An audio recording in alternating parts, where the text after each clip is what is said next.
السلام علیکم ورحمۃ اللہ۔ پیارے بھائیوں اور میری معززات ماں بہنوں اور بیٹیوں، بلوغ المرام کتاب الصیام باب صوم التطوع وما نهی عن صومه، سبق نمبر 147 147۔ بسم اللہ الرحمن الرحیم۔ عن ابی سعید الخدری رضی اللہ تعالی عنہ قال قال رسول اللہ صلی اللہ علیہ وسلم ما من عبد يصوم يوما في سبيل الله الا باعد الله بذلك اليوم عن وجهه النار 70 خريفا، متفق علیہ واللفظ لمسلم۔ ابو سعید خدری رضی اللہ تعالی عنہ راوی ہیں، فرماتے ہیں کہ پیارے نبی صلی اللہ علیہ وسلم نے فرمایا، جو شخص اللہ کی راہ میں ایک دن کا روزہ رکھے، اللہ تعالیٰ اس کے چہرے سے 70 سال کے لیے جہنم کی آگ کو دور کر دیتا ہے۔ تو پیارے بھائیوں، اس سے یہ معلوم ہوا اللہ کی راہ میں فی سبیل اللہ روزہ رکھنے سے جو ہے وہ بندے کے چہرے سے، یعنی بندے کو 70 سال کے لیے جہنم سے جو ہے وہ دور کر دیا جاتا ہے۔ فی سبیل اللہ، اللہ کی راہ سے مراد جہاد فی سبیل اللہ ہے۔ فی سبیل اللہ جب یہ لفظ مطلقاً بولا جاتا ہے تو اس سے مراد جہاد ہوتا ہے۔ جہاد یہ نہیں کہ کسی کو پڑھا دیا یا تبلیغ پر نکل گیا یا کوئی اور کام کیا۔ جہاد سے مراد قتال فی سبیل اللہ، تلوار لے کر،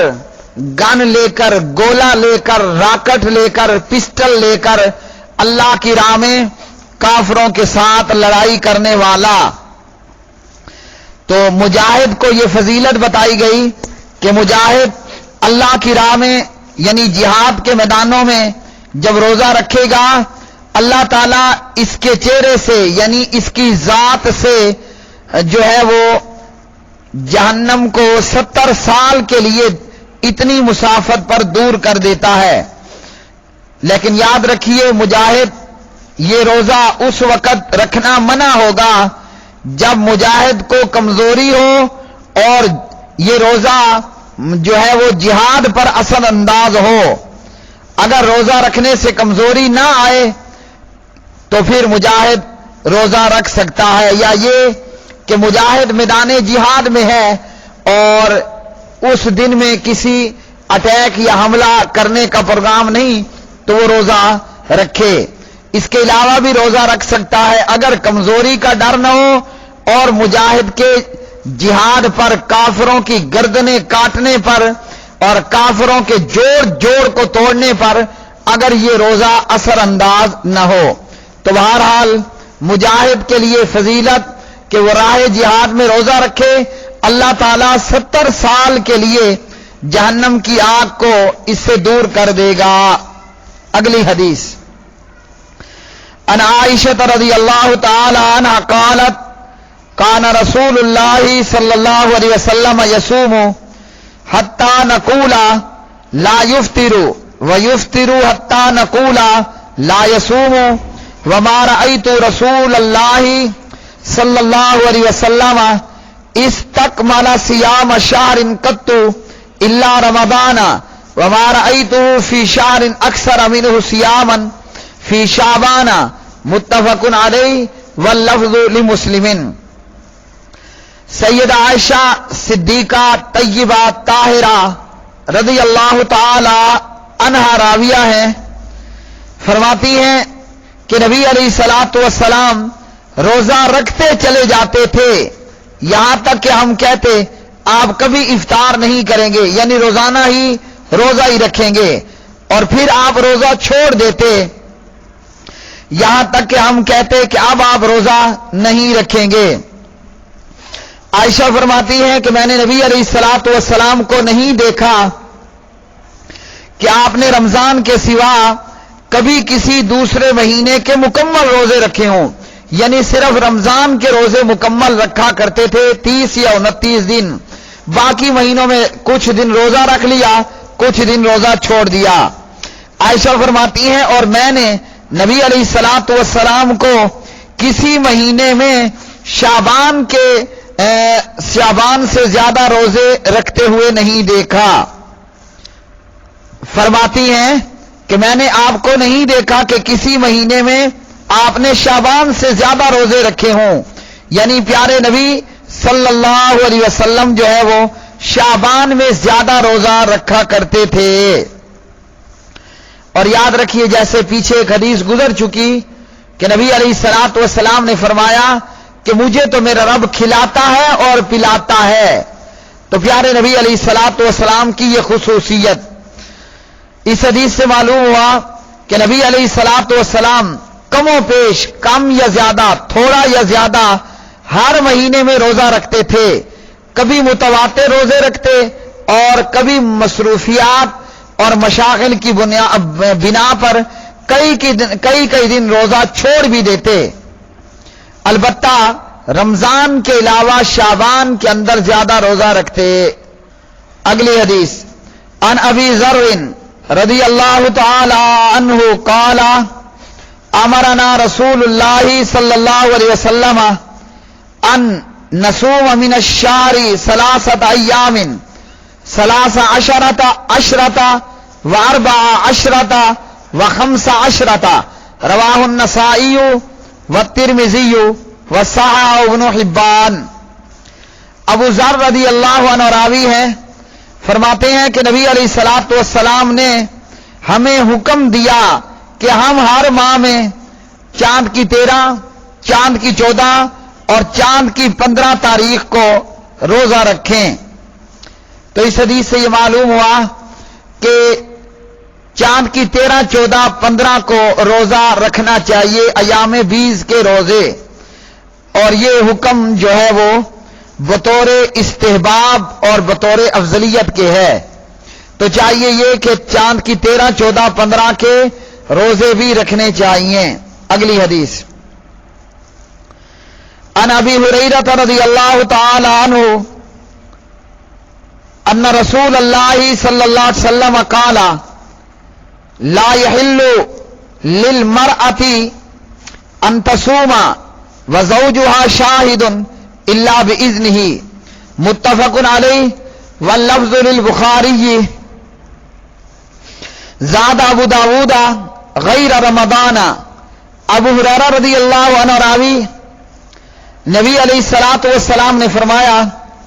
کسی عورت کے لیے جائز نہیں کہ وہ نفلی روزے رکھے جبکہ اس کا خاوند گھر میں ہو، الا یہ کہ شوہر اس کو نفلی روزہ رکھنے کی اجازت دے۔ اور ابو داود کے اندر الفاظ ہیں سوائے رمضان کے، یعنی سوائے رمضان کے روزوں کے، تو رمضان یا فرضی روزوں کے لیے خاوند کی اجازت نہیں لینی، نفلی روزے رکھنے کے لیے عورت خاوند سے اجازت لے گی، یعنی عورت نے شوال کے روزے رکھنے ہیں اور سوموار جمعرات کا روزہ رکھنا ہے، 13، 14، 15 کا روزہ رکھنا ہے، یوم عرفہ کا روزہ رکھنا ہے، یوم عاشورہ کا روزہ رکھنا ہے، تو عورت خاوند سے اجازت لے گی۔ اور اسی طرح میری سننے والی بہنیں یہ بھی یاد رکھ لیں کہ نفلی روزہ رکھا ہے خاتون نے اور خاوند دن کے کسی وقت اسے اپنی ضرورت کے لیے بلاتا ہے، تو عورت کو چاہیے نفلی روزہ توڑ دے، نفلی روزہ توڑ ڈالے اور خاوند کی ضرورت کو پورا کرے، کیونکہ نبی علیہ الصلوۃ والسلام سے جیسے ہم نے پیچھے پڑھا نفلی روزے کو توڑنا بھی ثابت صحیح بخاری، اور جس میں ہے کہ آپ علیہ الصلوۃ والسلام سے عائشہ نے کہا کہ کھانے کے لیے موجود ہے، تو آپ نے فرمایا لے آؤ، ارادہ نیت روزے کی تھی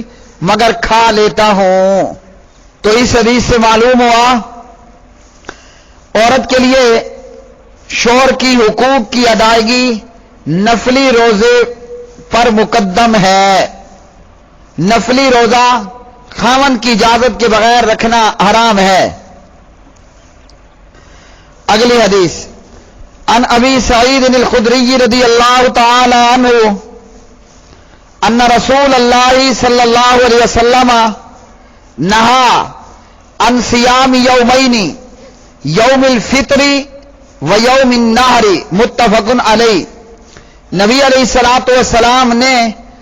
2 دن کا روزہ رکھنے سے منع کیا، اور یہ پہلا دن ان میں سے عید الفطر کا دن اور دوسرا قربانی کا دن۔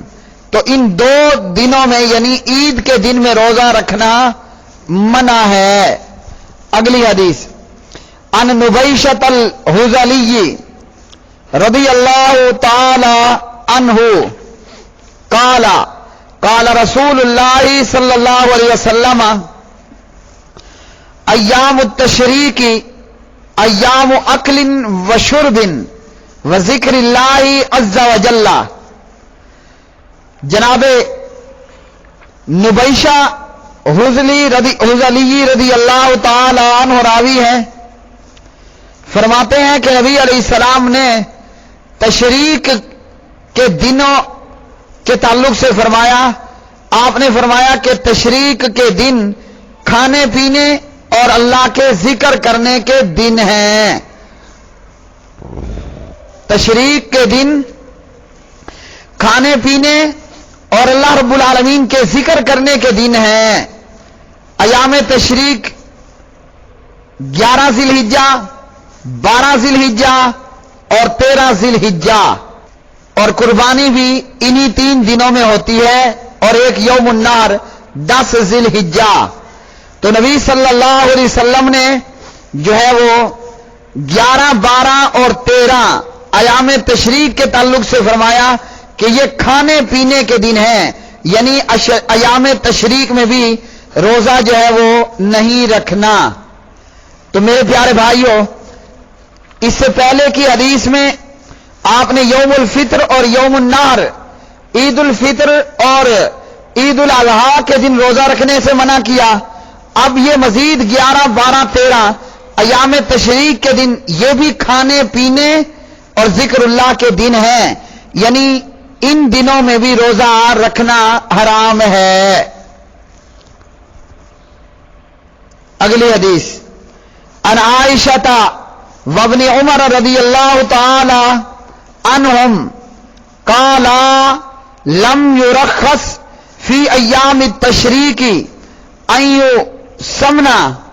الا لمن لم یجد الہدیہ، رواہ البخاری۔ سید عائشہ اور جناب عبداللہ بن عمر رضوان اللہ علیہ فرماتے ہیں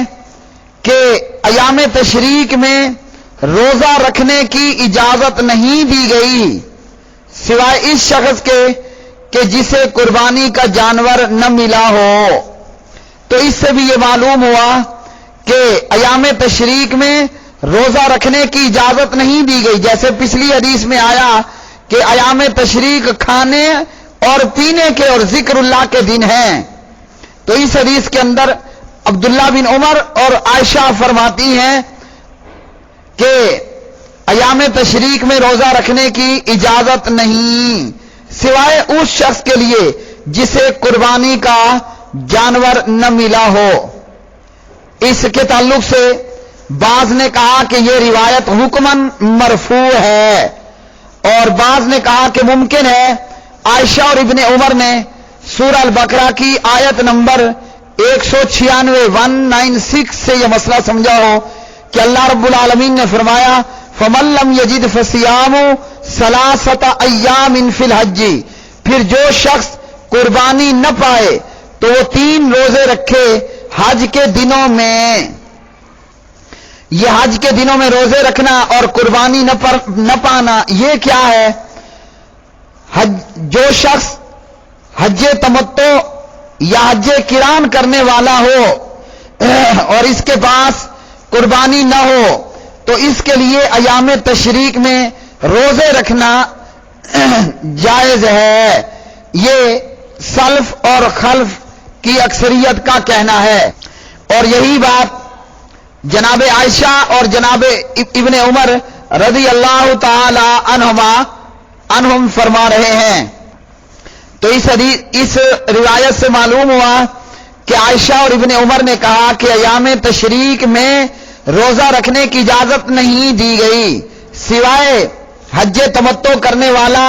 کہ جس کے پاس قربانی نہ ہو تو وہ ایام تشریق میں روزے رکھے 3۔ حج تمتع والا متمتع حسب طاقت 10 ذی الحجہ کو ایک جانور کی قربانی دے، اگر قربانی کی طاقت نہ ہو تو 3 روزے ایام حج میں اور 7 روزے گھر جا کر رکھے۔ فمن لم یجد فصیام 3 ایام فی الحج وسبعۃ اذا رجعتم تلک 10 کاملہ۔ ایام حج جن میں روزے رکھنے ہیں یہ 9 ذی الحجہ یوم عرفات سے پہلے یا پھر ایام تشریق میں، اور یوم عرفہ کو روزہ رکھنا منع ہے عرفہ میں، جیسا کہ آگے احادیث آئیں گی۔ پیارے بھائیوں، حج کی 3 قسمیں ہیں۔ حج افراد صرف حج کی نیت سے احرام باندھنا، حج قران حج اور عمرہ دونوں کی ایک ساتھ نیت کر کے احرام باندھنا، حج تمتع اس میں بھی حج عمرہ دونوں کی نیت ہوتی ہے، لیکن پہلے صرف عمرے کی نیت سے احرام باندھا جاتا ہے اور عمرہ کر کے احرام کھول دیا جاتا ہے۔ پھر 8 ذی الحجہ کو حج کے لیے مکہ ہی سے دوبارہ احرام باندھا جاتا ہے۔ تمتع کے معنی ہے فائدہ اٹھانے کے، گویا درمیان میں احرام کھول کر فائدہ اٹھا لیا جاتا ہے۔ حج قران اور حج تمتع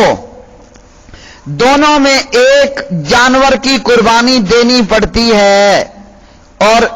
اس آیت میں حج تمتع کا حکم بیان کیا گیا ہے کہ متمتع حج تمتع کرنے والا اگر وہ قربانی نہ پائے تو وہ 3 روزے رکھے حج کے دنوں میں اور 7 جب وہ گھر لوٹ آئے۔ تو عائشہ اور ابن عمر نے کہا کہ ایام تشریق میں روزہ رکھنے کی اجازت نہیں دی گئی سوائے اس کے کہ جس کے پاس قربانی کا جانور نہ ہو، جسے قربانی کا جانور نہ ملا ہو۔ آج کے سبق سے معلوم ہوا مجاہد راہ جہاد میں روزہ رکھے تو 70 سال کے لیے جہنم کی آگ کو دور کر دیا جاتا ہے، اور پیارے نبی علیہ الصلوۃ والسلام عموماً ہر مہینے میں کم یا زیادہ روزہ رکھتے تھے،